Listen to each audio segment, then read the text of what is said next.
যেদিকে তাকায় শুধু মরুভূমি। আপনারা কি জানেন আমাকে? আমি কৌজাফ ওয়ান অনুমোদিত সুরকার, গীতিকার, গায়ক, 17 নম্বর শিল্পী।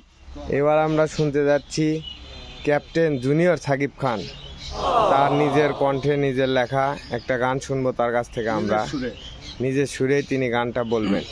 আসলে প্রিয় দর্শকরা, আসসালামু আলাইকুম। হিন্দুদেরকে আদাব, অন্যান্য জাতির প্রতি আন্তরিক শুভেচ্ছা অভিনন্দন। ভালো আছেন আপনারা? ভালো থাকবেন, আমার জন্য দোয়া করবেন, সকলের জন্য দোয়া করবেন। আপনারা কি জানেন আমাকে? আমি কৌজাফ ওয়ান অনুমোদিত সুরকার, গীতিকার, গায়ক, 17 নম্বর শিল্পী।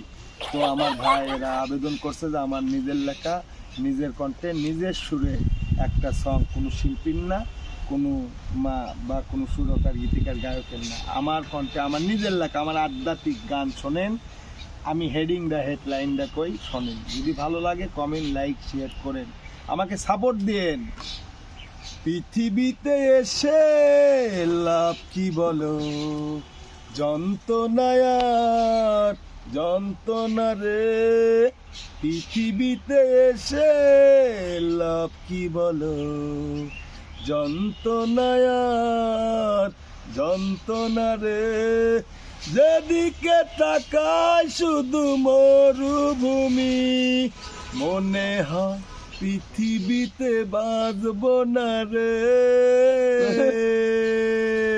পৃথিবীতে এসে লাভ কি বলো, যন্ত্রণায় আর যন্ত্রণা রে।